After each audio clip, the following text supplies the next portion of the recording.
We are enough for each other. INNN இரவாக நீ நிலவாக நான். Episode number 181.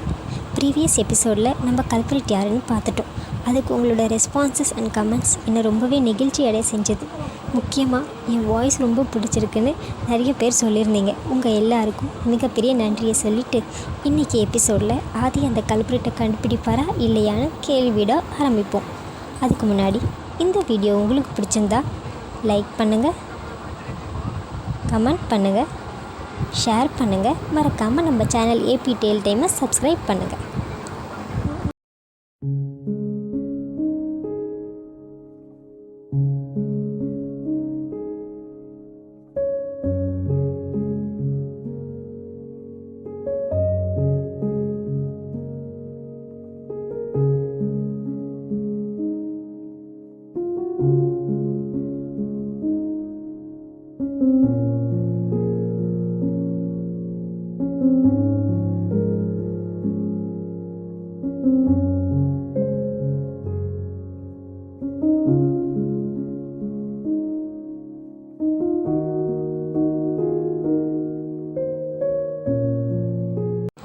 வினை விதைத்தவன் வினை அறுப்பான்.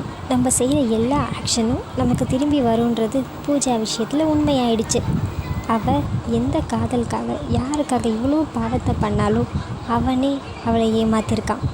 இதை தான் கர்மான்னு சொல்லுவாங்க.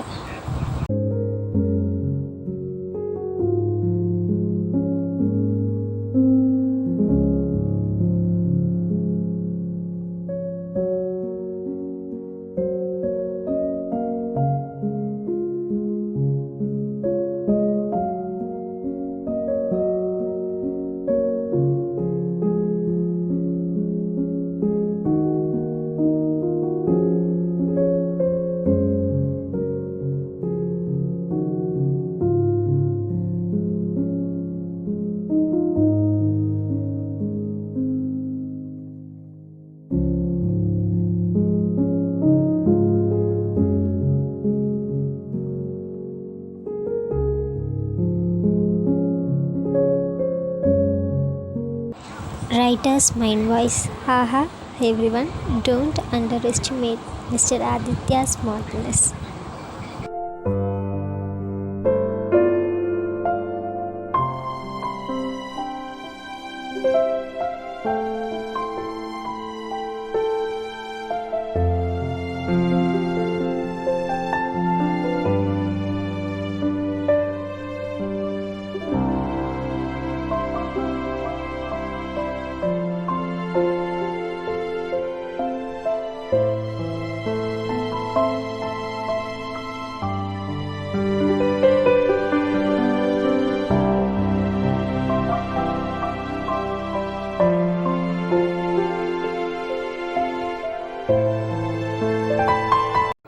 மனுஷங்க வாழ்க்கையில் எவ்வளோ பிரச்சனை இருந்தாலும் சரி, எவ்வளோ போராட்டங்களை அவங்க சந்தித்தாலும் சரி, தான் நேசிக்கிறவங்க முகத்தில் இருக்க சின்ன அமைதி போதும் எல்லாத்தையும் மறக்கடிக்க.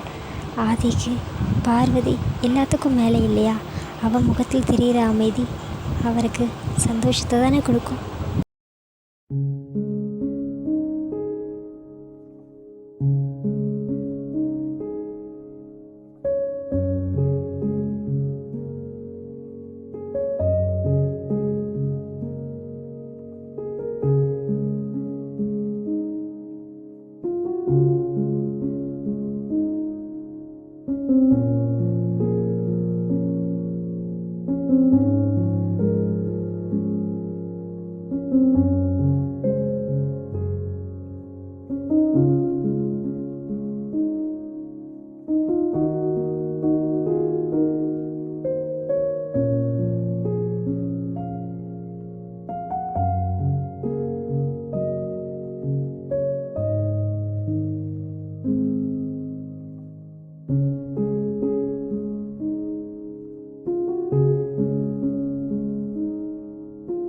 உண்மை எப்போதும் தூங்குவதும் இல்லை, தீமை எப்போதும் ஓங்குவதும் இல்லை.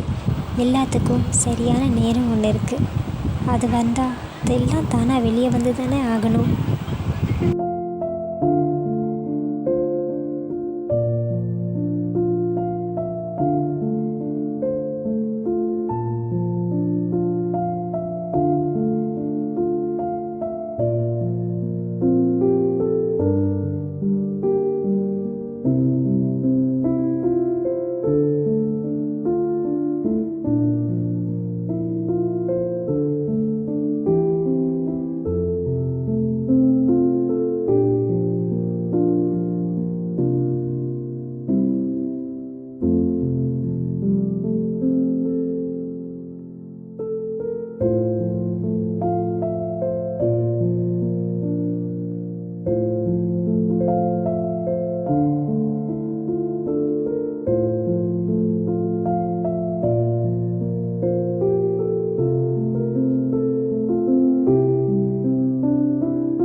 டு மித்ரா. அடி பாவி, நீ என்ன பண்ணியா? நீ என்னடி பண்ணலை? நீ பண்ண பாவத்துக்கெல்லாம் உன்னை உசுரோடவே விட்டுருக்கக்கூடாது. ஏதோ ஆதி நல்ல மனசுக்கு உன்னை பாவம் பார்த்து ஜெயிலுக்கு அனுப்பி வைக்கிறாரு.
தவளை தாவாயாலே கெடுன்னு சொல்லுவாங்க. அது மித்ரா விஷயத்தில் ரொம்ப சரியாக போச்சு.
நல்லவங்களுக்கு அயலார் கூட சொந்தம்தான். அதுவே தீயவர்களுக்கு சொந்தங்களே பகைவர்களாக மாறிடுவாங்க.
Writers note. ஆதி ஏன் மித்ராவை ஷூட் பண்ண விடலை அப்படின்றதுக்கான காரணம் மித்ராவோட ப்ரெக்னென்சி தான்.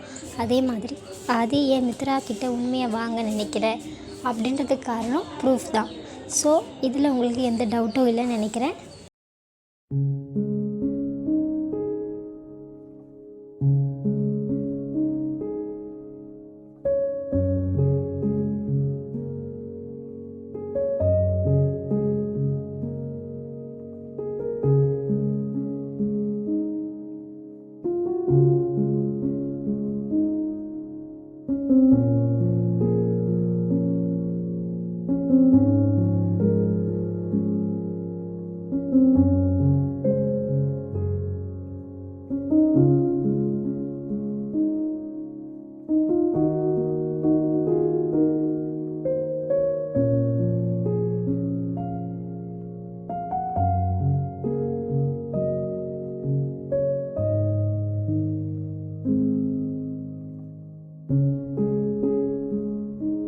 Writers mind voice.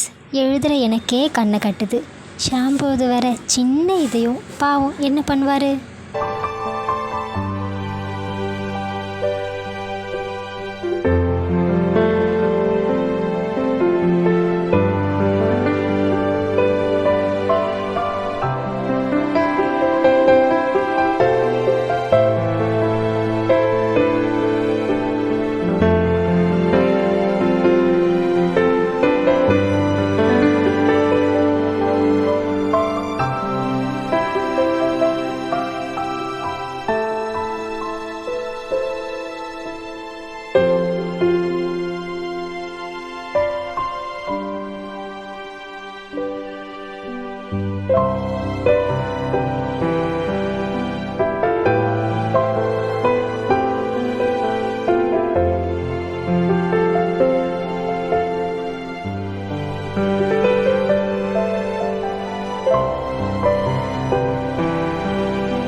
Writers mind voice. ஆதி அது யாருன்னு நினச்சிங்க? பார்வதி, ஆதித்யா, ஜான்சி ராணிக்கு எந்த வகையிலும் செலுத்தவங்க கிடையாது அவங்க.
கோபம் மற்றவங்க செய்கிற தப்புக்கு நமக்கு நாமே கொடுத்துக்கிற தண்டனை. அது நமக்கும் நல்லதில்லை, நம்மளை சுற்றி இருக்கிறவங்களுக்கும் நல்லதில்லை.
பார்வதிக்கு அழகே அவளோட அந்த குணம் தானே, அது எப்பவும் மாறாது, மாற்றவும் முடியாது.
ரீடர்ஸ் பி லைக், ஆஹா, மிஸ்ஸஸ் ஆதித்யாவுக்கு ஜூஸ் எல்லாம் வேண்டாமா, மாமா கிட்டேருந்து முத்தம் மட்டும் போதுமா. ஆதி மாமா கொஞ்சம் கன்சிடர் பண்ணக்கூடாதா?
Writers mind voice.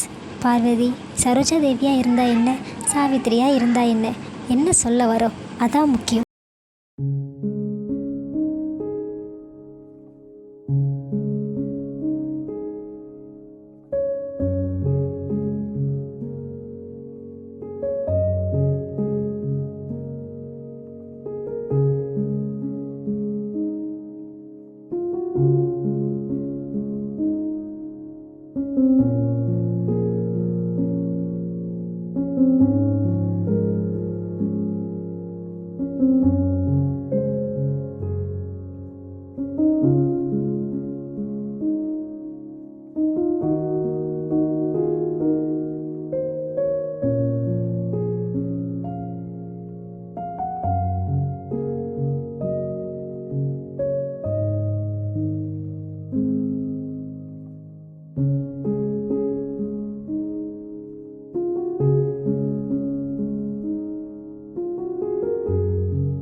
Writers mind voice.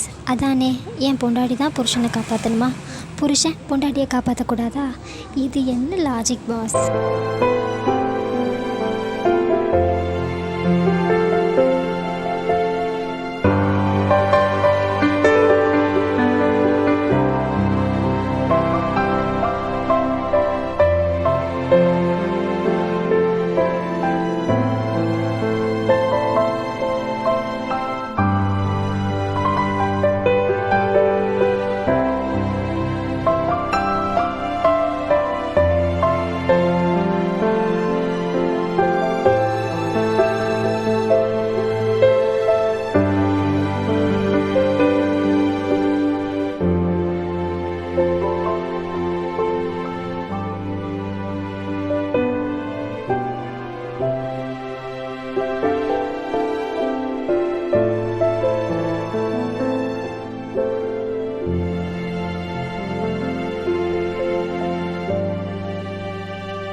இந்த உலகத்திலேயே எது மிகப்பெரிய பயம் தெரியுமா?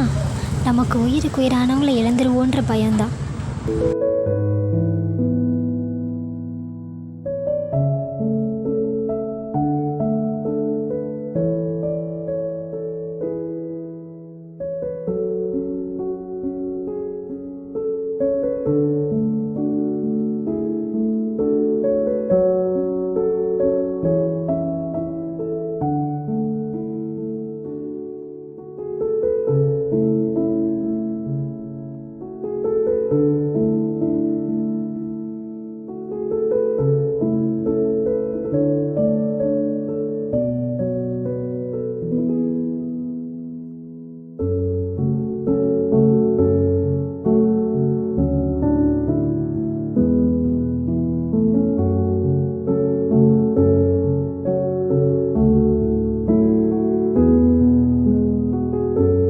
Actions speak louder than words.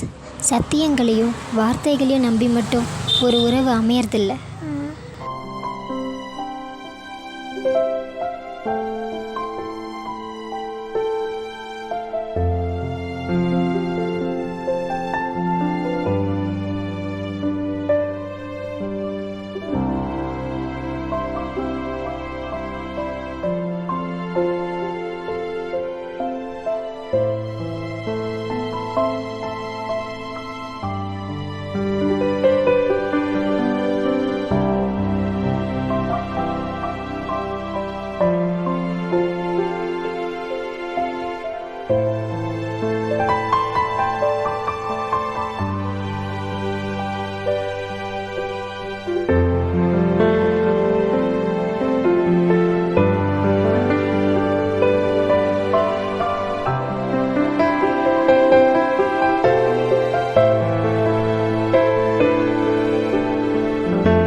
சிங்கிளாக இருக்க என் ரீடர்ஸ்லாம் எப்பா என்ன மனுஷன்டா இவர், கட்டினா ஆதி மாதிரி ஒருத்தர் தான் கட்டணும். Writers mind voice.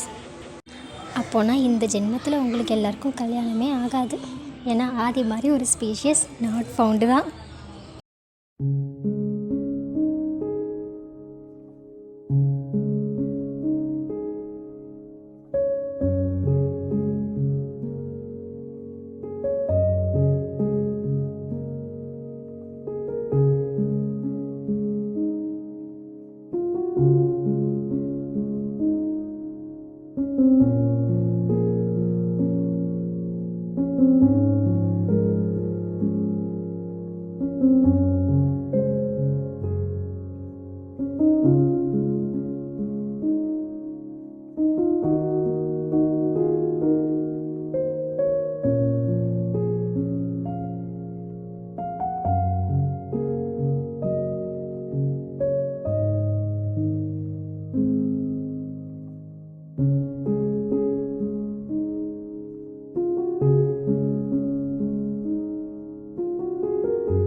Writers mind voice. ஆமாம் நர்சக்கா, நானும் இவர் மாதிரி ஆளை புக்லேயும் சினிமாலேயும் மட்டும்தான் பார்த்துருக்கேன்.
Writers note, listen carefully.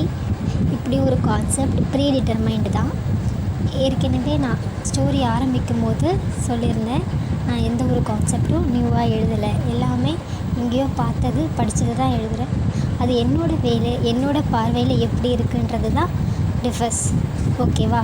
So இந்த கான்செப்ட் நிறைய பேர் டிசப்பாயிண்ட் பண்ணும். என்ன இவங்க யூனிக்குன்னு நினச்சோம், இவங்களும் எல்லாரும் மாதிரியே கான்செப்ட் வைக்கிறாங்களே அப்படின்னு சொல்லி நீங்கள் நினைக்கலாம். I am very sorry. நீங்கள் ஃபுல்லாக கதையை படிக்காமல் தயவு செஞ்சு அசியூம் பண்ணாதீங்க. உங்களோட அசம்ஷனுக்கு என்னோட பதில் நோ தான். ஏன்னா நான் இதில் எந்த அளவுக்கு என்ன டிஃப்ரெண்ட்டாக கொடுக்க முடியுமோ கொடுக்குறேன். அதை ஃபுல்லாக படிச்சுட்டு அதுக்கப்புறம் நீங்கள் எனக்கு கமெண்ட் பண்ணுங்கள். பார்வதிஸ் ப்ரெக்னன்சி ட்ராக் பற்றி எனக்கு நிறைய கொஷின் வந்தது. அது கண்டிப்பாக இருக்கும். கண்டிப்பாக அந்த மாதிரி ஒரு ட்ராக் இருக்குது, இல்லாமல் இருக்காது. ஆனால் ஆதி பார்வதியோட குழந்தைகள் இல்லாமல் இந்த கதை முடிவடையாது, நிறைவடையாது. So it will take time, கொஞ்சம் டைம் எடுக்கும். அப்புறம் ஒன் மோர் திங், எப்படி இந்த மாதிரி லாஜிக்கே இல்லாமல் எழுதுறீங்க?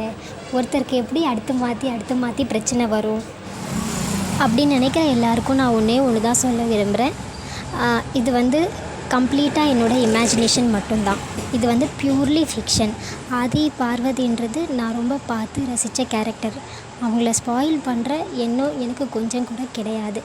அதே மாதிரி இந்த மாதிரி சென்சிட்டிவான விஷயத்தை கொண்டு வந்து எதையும் யாரையும் நான் சுட்டி காட்டி இதை எழுதலை. இது முழுக்க என்னோடய கற்பனையே. இந்த கேரக்டர் ஸ்பாயில் ஆகிடுச்சின்னு நீங்கள் கதையை முழுசாக படிக்காமல் அசியூம் பண்ணிக்க வேண்டாம்ன்றது என்னோடய வேண்டுகோள்.